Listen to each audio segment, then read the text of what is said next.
नमस्कार, मैं doctor Tameshwari Sahu, assistant professor economics, BCS government PG college Dhamtari. आज हम विश्व बैंक समूह पर चर्चा करेंगे। अंतर्राष्ट्रीय पुनर्निर्माण और विकास बैंक को ही विश्व बैंक कहा जाता है। विश्व बैंक और अंतर्राष्ट्रीय मुद्रा कोष की स्थापना 1944 में अमेरिका के न्यू हैम्पशायर में ब्रेटन वुड्स सम्मेलन के दौरान हुआ। 1 जुलाई से 22 जुलाई तक 1944 में 44 देशों के प्रतिनिधि इस सम्मेलन में सम्मिलित थे। संयुक्त राष्ट्र संघ के मौद्रिक एवं वित्तीय सम्मेलन के रूप में ब्रेटन वुड्स सम्मेलन को जाना जाता है और इस समय विश्व बैंक की स्थापना हुई। विश्व बैंक को स्थापित करने का तात्कालिक उद्देश्य था द्वितीय विश्व युद्ध और विश्वव्यापी संकट से जूझ रहे देशों की मदद करना। मुख्य उद्देश्य सदस्य राष्ट्रों को पुनर्निर्माण एवं विकास कार्यों के लिए सहायता देना। इस संस्था का मुख्यालय वाशिंगटन DC, संयुक्त राज्य अमेरिका है और वर्तमान अध्यक्ष डेविड मालपास हैं। इस संस्था की स्थापना में महत्वपूर्ण भूमिका निभाने वाले जॉन मिलाटकिंस, हैरी डेक्स्टर वाइट है। इस संस्था का मुख्य ध्येय working for a world free of poverty. विश्व बैंक संयुक्त राष्ट्र से जुड़ी हुई एक महत्वपूर्ण संस्था है और विश्व बैंक के 5 प्रमुख संगठन हैं, इसीलिए इसे विश्व बैंक समूह कहा जाता है। वर्तमान में इसके 189 सदस्य हैं। विश्व बैंक में सम्मिलित 5 प्रमुख संस्था हैं: IBRD, IFC, IDA, MIGA और ICSID। IBRD की सदस्यता मिलने पर IDA, IFC और MIGA की सदस्यता देशों को मिल जाती हैं, किंतु ICSID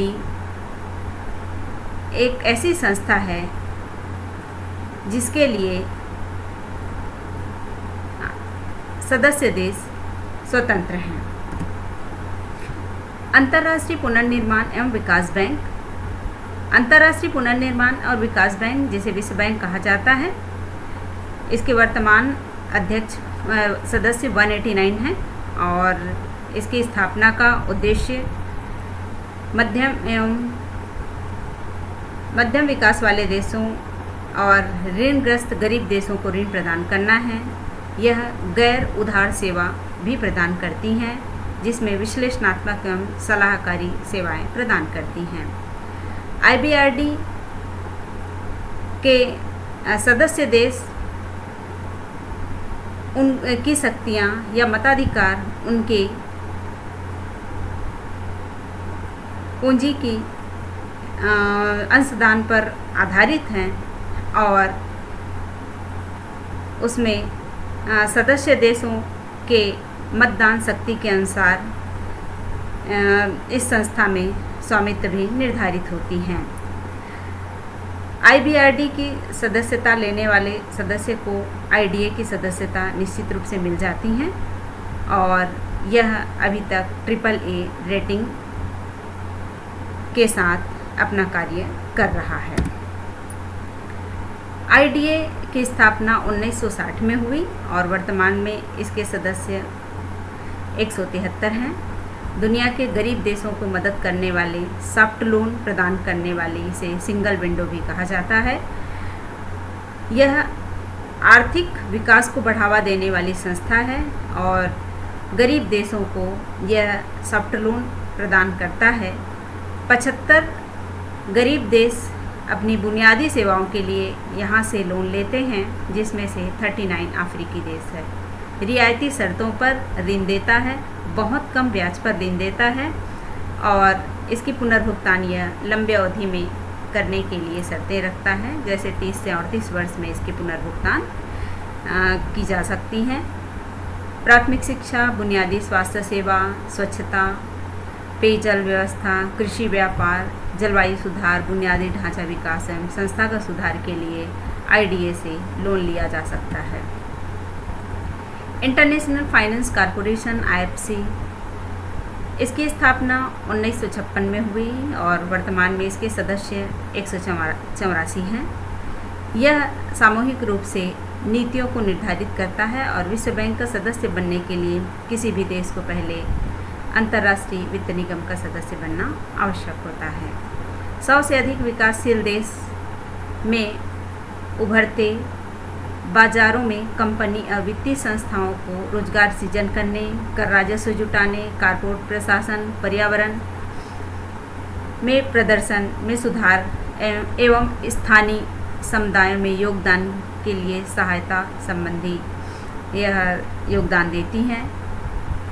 निजी क्षेत्र पर केंद्रित है इसका कार्य। IFC अंतर्राष्ट्रीय पूंजी बाजार में ऋण दायित्व को पूरा करने के लिए सभी ऋण गतिविधियों के लिए धन जुटाने का काम करती हैं और यह भी AAA रेटिंग पर कार्य कर रही हैं। यह आमतौर पर 7 से 12 साल की परिपक्वता वाले व्यवसायी और निजी परियोजनाओं को ऋण प्रदान करती है। तो इसका एक महत्वपूर्ण खासियत ये है कि यह निजी क्षेत्र की परियोजनाओं के लिए भी ऋण प्रदान करने का काम करती है। अंतर्राष्ट्रीय पूंजी बाजार से ऋण के उद्देश्य से धन जुटाने का काम करती हैं। IFC अंतर्राष्ट्रीय लेन देन के जोखिम को कम करने के लिए वैश्विक व्यापार वित्त कार्यक्रम के माध्यम से 80 से अधिक देशों में 200 से अधिक अनुमोदित बैंकों के व्यापार भुगतान दायित्व की गारंटी देता है। नेक्स्ट संस्था है निवेश विवादों के निपटारे के लिए अंतर्राष्ट्रीय केंद्र। इसकी स्थापना 1966 में हुई। देशों के मध्य निवेश संबंधी जो विवाद होते हैं उसके निपटारे के लिए यह मध्यस्थता का काम करता है, सुलह कराने का कार्य करता है। ICSID एक बहुपक्षीय संधि के लिए देशों के मध्य मध्यस्थता का कार्य करता है। अधिकांश देशों ने अंतर्राष्ट्रीय निवेश संधि और कई निवेश कानून और अनुबंध में निवेशक राज्य विवाद निपटान के लिए यह एक मंच प्रदान करने का काम करता है।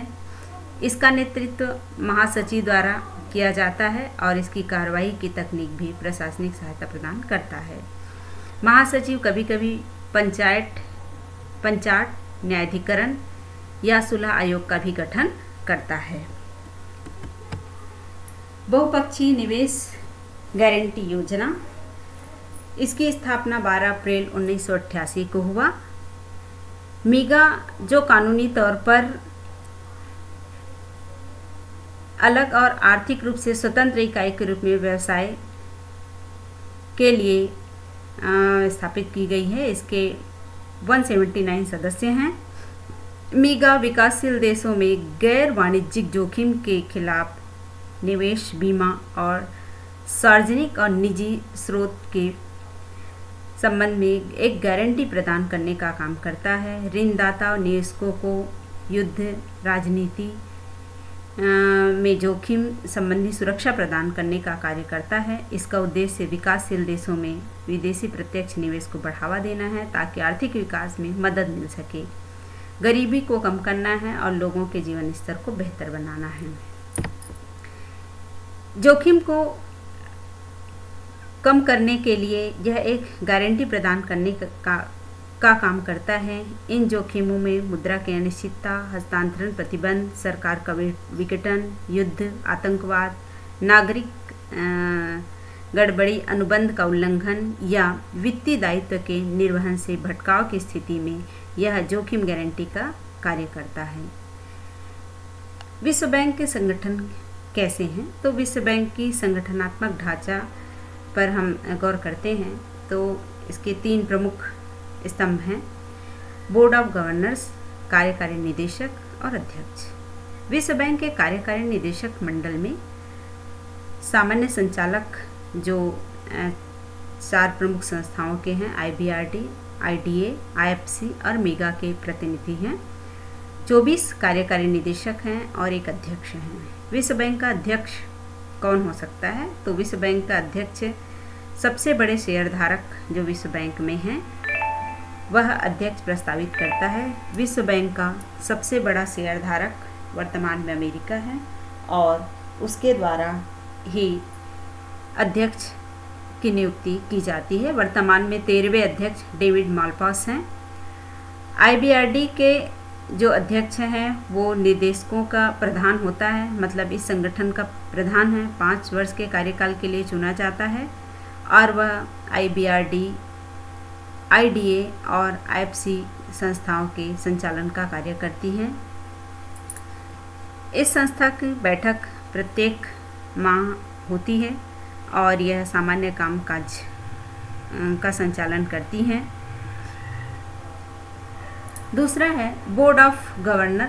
सभी सदस्य देशों के गवर्नर और वैकल्पिक प्रतिनिधि बोर्ड ऑफ गवर्नर में सम्मिलित होते हैं और वित्त मंत्री और वित्त सचिव स्तर के प्रशासक इसमें होते हैं। ये जो गवर्नर हैं इनकी बैठक वार्षिक होती हैं और 3 बैठकों में एक बैठक वाशिंगटन से दूर होता है। विश्व बैंक की सदस्य कौन हो सकता है? बोर्ड ऑफ गवर्नर में विश्व बैंक के सदस्यों के ही प्रतिनिधि सम्मिलित होते हैं। तो इसकी सदस्यता कैसे प्राप्त की जा सकती है? तो IBRD जो बैंक हैं उसके सदस्य 2 प्रकार के हैं, मौलिक सदस्य और सामान्य सदस्य।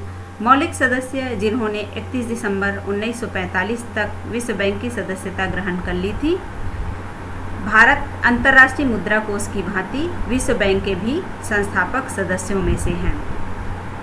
31 दिसंबर 1945 के पश्चात सदस्यता ग्रहण करने वाले राष्ट्रों को सामान्य सदस्य कहा जाता है। भारत ब्रेटन वुड्स सम्मेलन में हस्ताक्षर करने वाला देश है, इसीलिए यह मौलिक सदस्यता भी से प्राप्त है। भारत ने 1956 में IFC, 1960 में IDA के संस्थापक सदस्य हैं, तो उसका भी सदस्य है और 1994 में MIGA की सदस्यता प्राप्त की। भारत ICSID का सदस्य नहीं है। इसके पीछे तर्क यह है कि ICSID निष्पक्ष संस्था नहीं है, इसका झुकाव विकासशील देशों की ओर अधिक है। इसकी नियुक्ति इसके अध्यक्ष विश्व बैंक के अध्यक्ष होते हैं। तो इसकी निष्पक्षता पर एक प्रश्न चिन्ह लगाते हुए ICSID का सदस्य भारत नहीं है। बैंक की पूंजी में सदस्य राष्ट्रों के अंशदान कैसे होंगे? तो सदस्य राष्ट्रों के अंशदान के अनुसार ही मताधिकार का निर्धारण होता है। प्रत्येक एक अंश पर अतिरिक्त मताधिकार संबंधित राष्ट्र को प्राप्त होते हैं। विश्व बैंक के अंशों की राशि का भुगतान सदस्य द्वारा निम्न प्रकार से किया जाता है। विश्व बैंक में अपने अंशदान 2% सदस्य देश स्वर्ण में या अमेरिकी डॉलर या SDR में कर सकता है। 18% वह अपने देश की मुद्रा में करता है और 80% का अंशदान वो विश्व बैंक द्वारा याचना की जाने पर जमा करता है। इस बोर्ड में प्रत्येक सदस्य को, जो भी सदस्य देश है, उसको 250 मत हैं और एक अतिरिक्त वोट प्रत्येक अंश धारण के हिसाब से प्राप्त होता है। अर्थात इस बैंक में भारित मतदान प्रणाली के आधार पर सदस्यता और मतदान का अधिकार प्राप्त है। पूंजी स्टॉक में अधिकतम अंश वाले देश हैं France, Germany, Japan, America, Britain. ये 5 देश के द्वारा ही 5 कार्यकारी निदेशकों की नियुक्ति की जाती है। शेष 19 निदेशकों की नियुक्ति 2 वर्षीय कार्यकाल के अनुसार होता है। 19 भौगोलिक समूहों में विभाजित सऊदी अरब, चीन, रूस के पृथक भौगोलिक समूह हैं, तो वहाँ से निदेशकों की नियुक्ति होती है। विश्व बैंक और भारत। 1949 में विश्व बैंक ने पहली बार IBRD से ऋण लिया। भारतीय रेलवे ने इसके लिए ऋण लिया था। 1959 में भारत IFC और IDA में पहला निवेश राजमार्ग निर्माण के लिए लिया। 1950 में भारत हेतु विश्व बैंक के ऋण का एकमात्र स्रोत IBRD था, किंतु दशक के अंत में IDA ने इसका स्थान ले लिया। 1960 से 80 में IDA ने विश्व बैंक द्वारा दिए गए कुल ऋण का लगभग 3/4 हिस्सा भारत को दिया था। और IDA एक प्रमुख संस्था के रूप में रही जहां से भारत ऋण लेता था, और यह सभी राशि में से 250 हिस्सा के बराबर यहाँ से भारत ने ऋण प्राप्त किया था। अफ्रीका के बिगड़ते आर्थिक हालात के कारण भारतीय अर्थव्यवस्था के बेहतर प्रदर्शन के कारण इसकी हिस्सेदारी धीरे धीरे भारत के लिए कम होती गई। 1980 के दशक में विश्व बैंक ने नीतियों में सुधार और आर्थिक उदारीकरण पर जोर दिया। भारत उस समय बुरे दौर से गुजर रहा था। सार्वजनिक संस्थाओं को ऋण देता था विश्व बैंक, तो भारत को अपनी अर्थव्यवस्था को ओपन करने के लिए बात कही, और 1991 में एक व्यापक आर्थिक संकट के पश्चात भारत को संरचनात्मक समायोजन के आधार पर ही ऋण प्रदान करने की बात विश्व बैंक ने कही, और भारत ने अपने अर्थव्यवस्था में संरचनात्मक समायोजन किया। उसके बाद ही इसे ऋण प्राप्त हुई। वित्त, कराधान, निवेश और बिजनेस आदि क्षेत्र में नीतिगत सुधार भारत के द्वारा विश्व बैंक के कहने पर किया गया। विश्व बैंक के IBRD से सबसे अधिक ऋण लेने वाला देश भारत ही है। 2015 से 18 के बीच विश्व बैंक से भारत ने $10.2 बिलियन का ऋण प्राप्त किया है। विश्व बैंक समूह ने 2019-22 की अवधि के लिए 25 से $30 बिलियन की राशि ऋण की प्रतिबद्धता मंजूरी दी है। अब देखते हैं कि विश्व बैंक और अंतर्राष्ट्रीय मुद्रा कोष में अंतर क्या है। विश्व बैंक नीति सुधार कार्यक्रम और परियोजनाओं के लिए ऋण देता है, जबकि अंतर्राष्ट्रीय मुद्रा कोष केवल नीतिगत सुधार कार्यक्रम के लिए ऋण देता है। विश्व बैंक विकासशील देशों को ऋण देता है, जबकि अंतर्राष्ट्रीय मुद्रा कोष संसाधनों के इस्तेमाल के लिए निर्धन राष्ट्र और धनी राष्ट्र दोनों को ऋण देता है। इस प्रकार IBRD का प्रमुख उद्देश्य विकास कार्यों में सहायता देना है। यह एक अग्रणी विकास संस्था है जो विकासशील देशों की गरीबी दूर करने और सतत विकास के लिए ऋण प्रदान करता है, ऋण की गारंटी देता है, जोखिम प्रबंधन करता है और विश्लेषणात्मक और सलाहकारी सेवा भी प्रदान करता है। इसके सदस्य देश संयुक्त रूप से इसके लिए जिम्मेदार हैं कि विश्व बैंक का वित्त पोषण कैसे हो। विश्व बैंक के वित्त पोषण के लिए सदस्य देश अपनी अंशदान के अनुसार योगदान देते हैं। विश्व बैंक का प्रयास सतत गरीबी दूर करना है और सहस्त्राब्दी विकास लक्ष्य को प्राप्त करने पर केंद्रित है। धन्यवाद।